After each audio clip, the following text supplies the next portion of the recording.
आज का दिन हम शिक्षक दिवस के रूप में भारत के दूसरे राष्ट्रपति डॉक्टर सर्वपल्ली राधाकृष्णन के नाम से मनाते हैं। उनको गुरु क्यों हम माने? राष्ट्रपति तो बहुत हुए, उनको गुरु क्यों मानते? क्योंकि पहले वो शिक्षक थे और शिक्षक से ही वे राष्ट्रपति पद तक गए और उनका जीवन बहुत महान था और देश को बहुत कुछ उन्होंने ज्ञान से दिया। वह 5 मई 1962 से 5 मई 1967 तक वे राष्ट्रपति के पद पर रहे। गुरु की महिमा हमारे जीवन में बहुत अधिक है। बिना गुरु के हम आगे बढ़ नहीं सकते, बिना गुरु के हम ज्ञान प्राप्त नहीं कर सकते हैं। गुरु का अर्थ क्या होता है? गु और रु दो शब्द से बना। गु का अर्थ होता है अंधकार यानी अज्ञान और रु का होता है प्रकाश, प्रकाश यानी ज्ञान। जो हमें अंधकार से, अज्ञान रूपी अंधकार से ज्ञान रूपी प्रकाश की ओर ले चले, वो ब्रह्म परमेश्वर के रूप में गुरु है। तो लिखा हुआ है, शास्त्रों में लिखा है, किताबों में, गुरुर् ब्रह्मा गुरुर् विष्णु गुरुर्देवो महेश्वर गुरु साक्षात परब्रह्म तस्मै श्री गुरुवे नमः। श्री सद्गुरु चरण कमलेभ्यो नमः। माने गुरु का महत्व भगवान से भी ज्यादा। क्यों? गुरु साक्षात ब्रह्मा है, साक्षात विष्णु है और साक्षात शिव है और साक्षात परब्रह्म परमेश्वर है। उनका स्थान परमेश्वर से बढ़कर है। एक दोहा में हम लोग पढ़ते हैं कि गुरु गोविंद दो खड़े काके लागू पाए, बलिहारी गुरु आपने जिन गोविंद दियो बता। इसका अर्थ क्या हुआ? अगर गुरु और गोविंद, गोविंद माने क्या होता है? भगवान। अगर गुरु और गोविंद एक साथ अगर आ जाएं तुम्हारे सामने, तब किसको पहले चरण छुओगे? गुरु का। गुरु है जो गोविंद से बड़ा होता। गोविंद माने भगवान। तो गुरु गोविंद दो खड़े काके लागू पाए, कहते हैं कि किसको मैं पाव लगू? तो बलिहारी गुरु आपने जिन गोविंद दियो बता। धन्य है गुरु जिसने हमने गोविंद तक पहुंचाने का रास्ता बताया।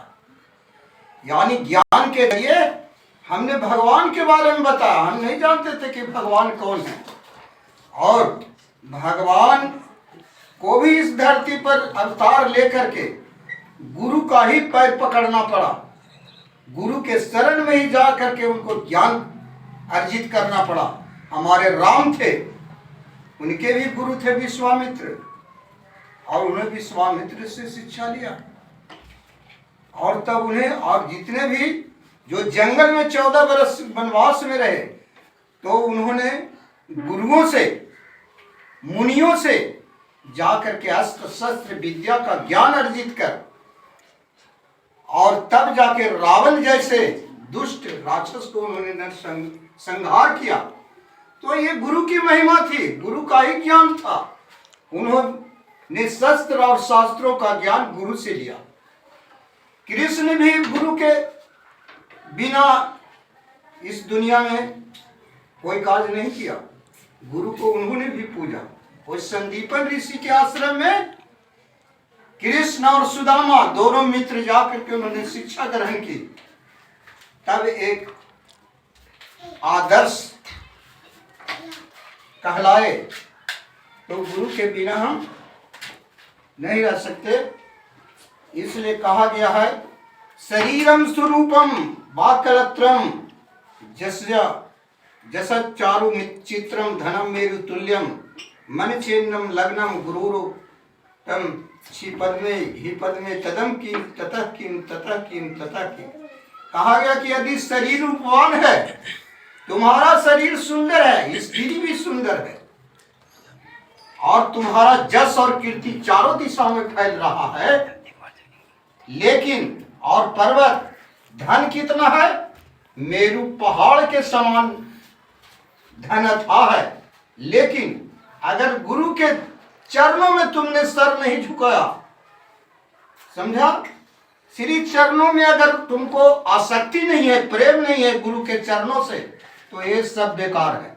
धन दौलत और ये सब जस और कीर्ति सब बेकार है। तो गुरु के बिना धन दौलत सब बेकार है। इसलिए सबसे बड़ा है गुरु। तो गुरु के चरणों में आसक्ति होना चाहिए। जिन गुरु ने तुमको शिक्षा दे रहे हैं, उनको चरण को छू करके तुमको आना चाहिए, जाना चाहिए, उन्हें प्रणाम करना चाहिए चरण छू करके, समझा? तब तुमको आसक्ति हो। आसक्ति माने प्रेम, गुरु से प्रेम करना है, उनको शिक्षा करना है, तो उनको सम्मान करना सीखो, उनको आदर करना सीखो, और तभी तुम्हारे सच्चे हृदय से तुमको जो ज्ञान देंगे, वही ज्ञान तुम्हारे जीवन में काम देगा। इसलिए कहा गया है कि गुरु शिवो गुरुर्देवो गुरुर्बंधु शरीराणाम गुरुरात्मा गुरुर्जीवो गुरुर्न्यन्य विद्यते। मनुष्य के लिए गुरु ही शिव है, गुरु ही देव है, गुरु ही बांधव है, गुरु ही आत्मा है और गुरु ही जीव है। गुरु के सिवाय विश्व में कुछ भी नहीं है।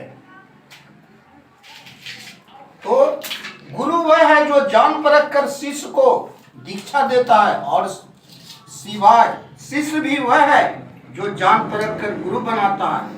तब वह जानना जरूरी है कि आखिर में हम जिसे गुरु बना रहे हैं, क्या उसके विचारों से, चमत्कारों से, या कि उसके आसपास भक्तों के भीड़ से प्रभावित होकर उसे गुरु बना रहे हैं? यदि ऐसा है तो आप सही मार्ग पर नहीं। कहने का मतलब है कि यहाँ पर कोई साधु संत आ गए चंडी में, और उन्होंने इतना भाषण अगर जोरदार दिया और प्रवचन देना शुरू कर दिया, हम उसके सही, उनके गुणों को नहीं जाने, उनके विचारों को नहीं परखा, और उनको हम गुरु मान लिया, तो ये ऐसा गलत है। गुरु बनाना है तो परख करके बनाइए। ऐसा गुरु जो कि हमको चरित्रवान बनाए, और गुरु को भी चाहिए कि वैसे शिष्य बनाए जो कि हमसे वो मन से शिक्षा ग्रहण कर सके। तो यही है हमारे जीवन का आधार। कहने का मतलब है कि शिवे रुष्टे शिवे सरात्रा गुरु रुष्टे न कश्चन लब्ध्वा कुल गुरु सभ्यं गुरु मेवा समाश्रयेत्। अर्थात यदि भगवान शिव नाराज हो जाए, भगवान अगर नाराज हो जाए तो गुरु बचा सकते हैं, लेकिन अगर गुरु आपसे नाराज हो जाएंगे तो भगवान को भी दम नहीं है कि तुम वो बचा सकते हैं। भगवान भी गुरु के शराब से वो मुक्ति नहीं दिला सकते। इसलिए गुरु श्रेष्ठ है, और अतः गुरुदेव को संप्राप्त करके सदा उनकी शरण में रहना चाहिए। समझ गए ना बच्चों? तुम लोग गुरु की सेवा में तुम लोग रहना चाहिए, और उनसे प्रेम करना चाहिए गुरु के शरण में।